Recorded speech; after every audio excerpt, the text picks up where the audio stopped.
Good morning, good afternoon, wherever you may be in your day. Thank you for choosing to make chemistry part of your day. This video is all about density. So, we might as well start with what is density. Density is a mathematical ratio between mass and volume, or the ratio of the mass to the volume. For the purposes of this class in chemistry, we will be measuring mass in grams. We'll be measuring volume in milliliters, typically, or cubic centimeters. Remember, they're the same thing. A cubic centimeter equals a milliliter.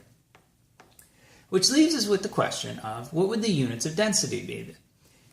So, you can always solve a problem with just the units. You can leave all the numbers out and solve for whatever the unit should be for the answer that you get, or the number that you need, or what units should you use. You can look at the units just like the math. So we can solve this expression. I could put x here to solve for it, or d. I just put a question mark. So what would be the units of the density? Well, if we put grams on top, and we put milliliters on bottom, our unit would be grams per milliliter. And this is what we use for liquids. If we put grams on top and cubic centimeters on the bottom, this would be our units. Now remember, 1 milliliter equals 1 cubic centimeter. These, for all intents and purposes, are identical. It does not matter what you use. I will certainly give you full credit on an exam for either answer. Not worried about what you use. But from a formal science standpoint, milliliters is typically used for liquids. Cubic centimeters indicates a solid. And lastly, we won't get into this now, but we will much, much later in the semester. When we do density of gases, that's in grams per liter. We use a much bigger volume because, to be frank, gases are not very dense. So we want, again, I forgot to talk about this when we talked about measurements in the metric system, but this seems as good a place as any. Why do we have all these different units? Why do we convert back and forth? It's because to help our brains. If I go on the street and ask you how many is 4, you're going to do what? I got this one. I'm going to say, what's 7? Pretty good. If I say, what's 17? You have a good idea. If I show you a picture with 20 things in it, you're going to be roughly close to that if you just estimated what it is. And if I ask you right now, where do you think you'll stop doing well with an estimate? My guess is it's going to be somewhere, depending on who you are, somewhere between 100 and 1,000. And likewise, if I say I have half of something, you got that in your head. If I say I have 3/10 of something, you got that in your head. If I say I have 7/100 of something, yeah. So what do? We try to convert everything so it's between 0.1 and 100. You might notice this is an increment of 1,000. And you might also notice that all the standard units used in the metric system are increments of 1,000. I personally believe this is a psychology thing and has nothing to do with math. It's so that we can feel comfortable looking at and analyzing and chewing on the numbers that we see. Same reason we make all of our ratios into percentages. We think 0 to 100 pretty well. We have a good concept of that in our mind. We don't do as well with 0.17, but 17%, we got that. So, all right, tangent aside. So these units all are fine. I'm going to stick with grams per milliliter for today.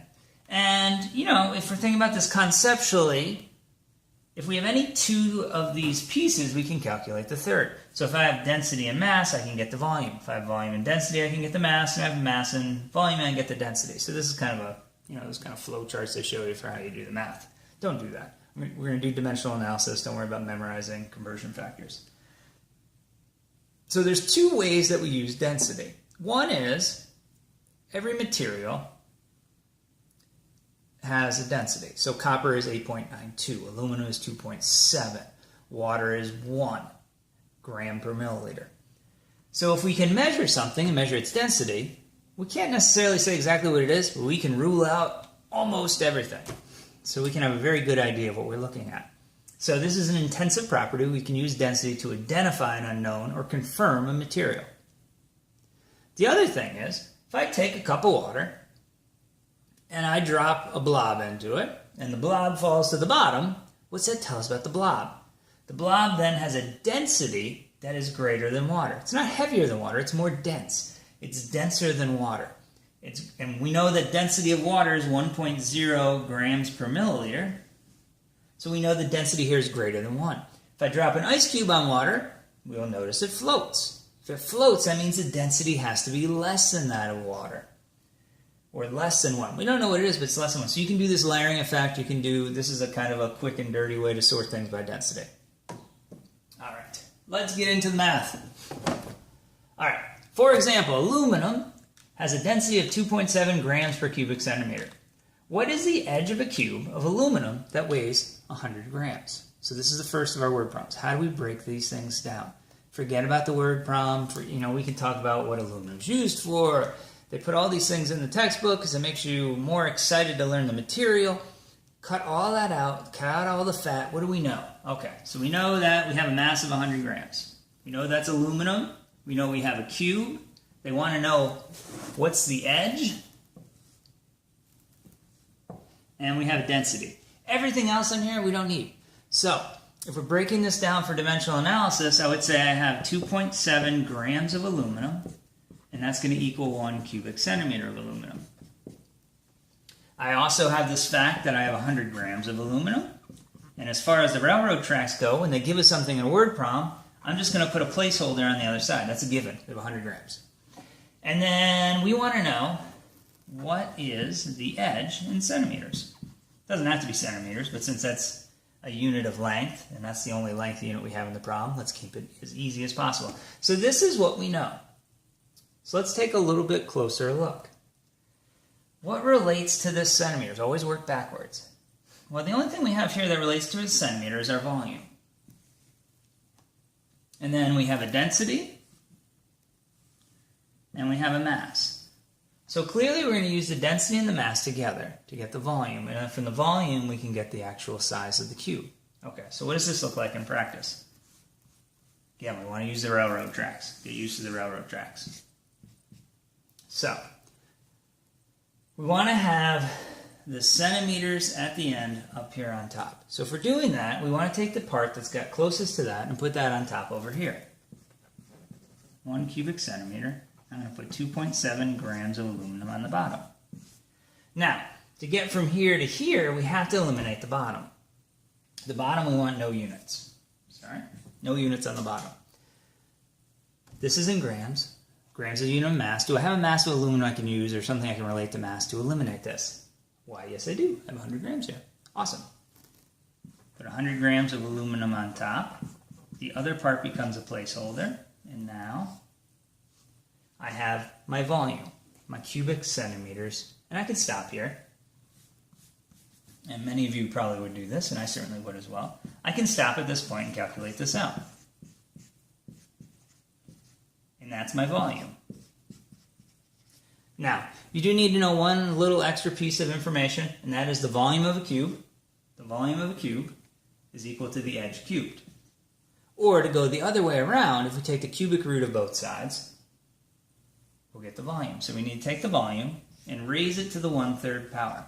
I wanted to do this just in case you got a cube problem. They do these things just to remind you mathematically that the cubic root, if you probably don't have the button on your calculator, but you raise it to the 1/3 power, and mathematically that's what it does.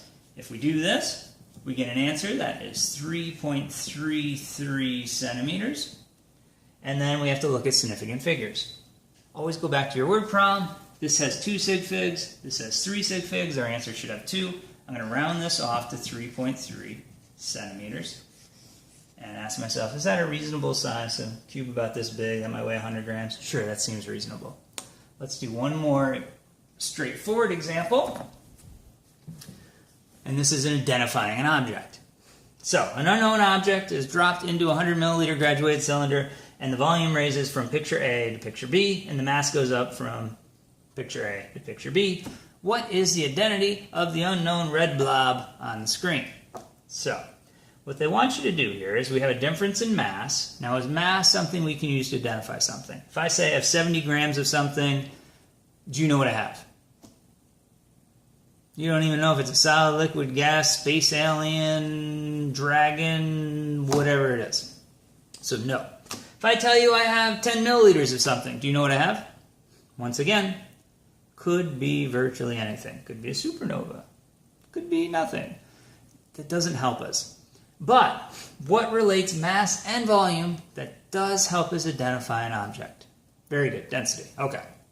So for density, we need the mass and we need the volume. So if we want the mass, that's pretty easy. We take the difference in the numbers.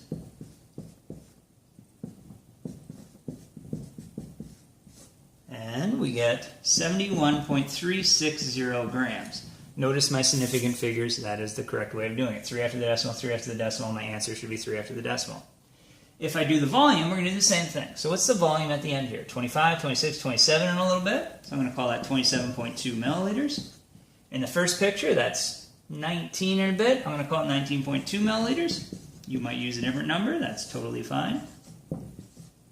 And I get 8.0 for my milliliters. Now I do the mass over the volume. 5 sig figs divided by 2 sig figs, and my answer should be rounded to 2 sig figs. And I get 8.9 grams per milliliter. At this point, to identify the metal, if I'm told it's pure metal, I have to go to the table in the book. I look in the table in the book, and what I find is the closest to this number, at 8.92, is copper. Now, is 8.9 the same as 8.92? I'm going to actually argue that it is. Because remember, all numbers have what? Very good. All numbers have air. So if there's a little bit of wiggle room, that might be 9.0, might be 8.8. Is that the same then as this number, which might be 8.93, or might be 8.91? Yeah, absolutely. Those are the same number. Thank you very much for your time and attention. I do appreciate it, and I look forward to seeing you in class. Science